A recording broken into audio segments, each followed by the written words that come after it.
All right, we're in 1 Kings chapter 1, verses 1 through 4. The first question, how old was David when he died? According to 2 Samuel chapter 5, verse 4, David was 30 years old when he began to reign and reigned for 40 years. So he was 70 at the end of his reign. Now, that end of his reign could have been when he abdicated the throne in favor of Solomon, which was actually before his death. We don't know how long before his death, but we know he reigned until he was 70, which again could have been at the end of his life. And so he was about 70 or maybe a little older than 70. So the passage here, which is really the point, 1 Kings chapter 1, verses 1 through 4, is when David is in his perhaps later 60s and maybe even early 70s. Was he very old for his time is the second question. 1 Samuel 4:15 records that Eli, the father of Hophni and Phinehas, he was 98 years old when he died. And this is just a few generations before David.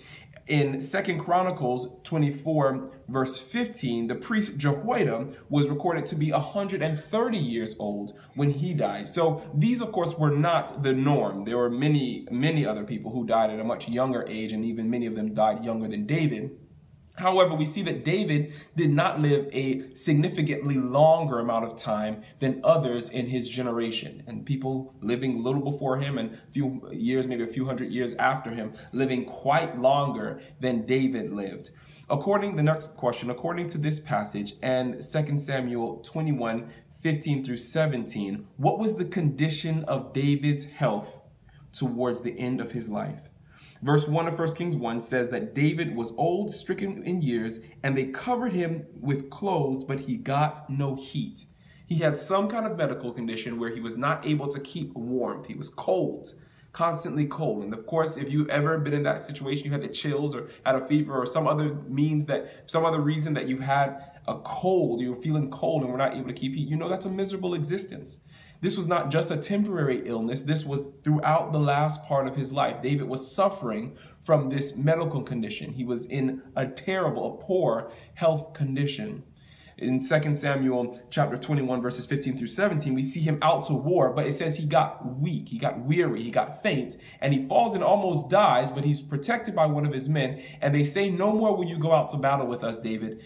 Basically, you're too old. Though you've been a mighty man of valor throughout your life, now you're too old, too weak to go out to war. So we see his health declined towards the end of his life. And here he's to the point where he's not able to get out of bed. He's suffering with this chills, or he's not able to keep heat.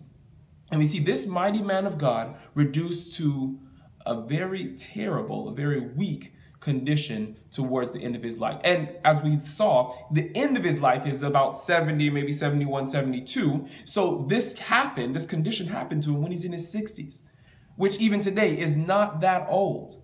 In his 60s, David, this mighty warrior, this mighty man of God, was reduced to a point of frailty. He was weak, he was weary, could no longer go out to battle. We don't know exactly the age of King Saul when he died, but we know he died in battle. Even that wicked King Saul, he was able to fight even until his dying day. He had his strength, unlike David, the man after God's own heart. The next question, do you think these conditions of the end of David's life were an indication of his closeness to God? Do you think the fact that David lived in the end of his life frail, weak, sick, had an incurable condition, he was not able to get out of bed, no longer able to go out to war, does that indicate that perhaps David had drifted away from God? Is that why God suffered him to be in this condition? Is it because David is now fallen away from being so close to God, and so God has allowed him to suffer this physical debilitation?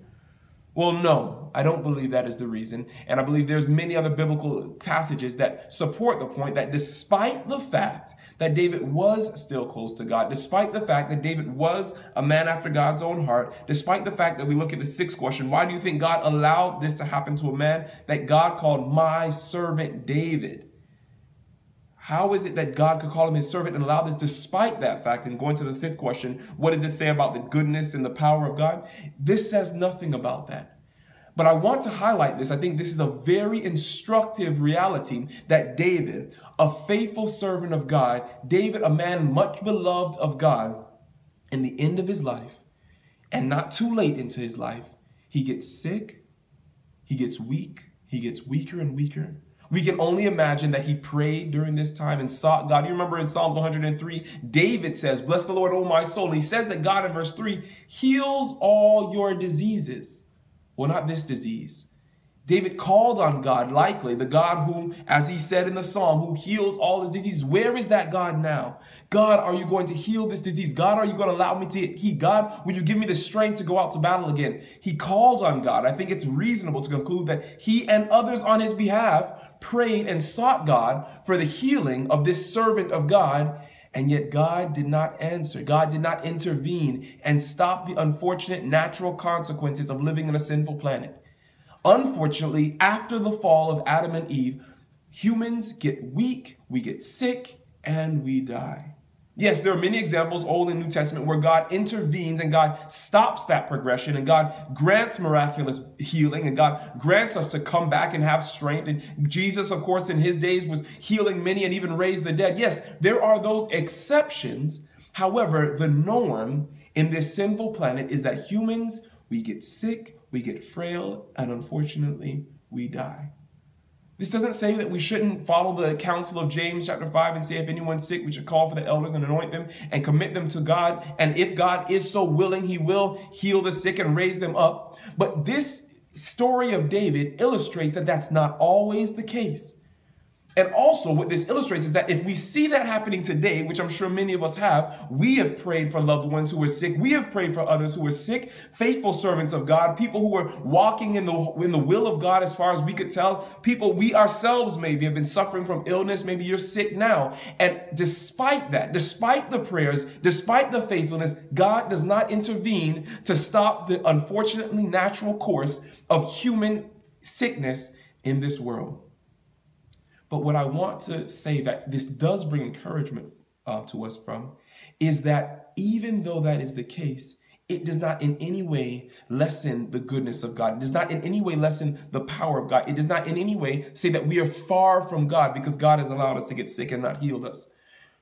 What the story of David teaches us is that sometimes, even for his faithful ones, sometimes even for those who have walked with God and served him for many, many years, God doesn't heal them from their illness, but God is with them through their illness. He sustains them in their illness. There's a verse in Psalms 41, it's David speaking, and he says two things about the sick in relation to what God does. Psalms 41 and verse 3.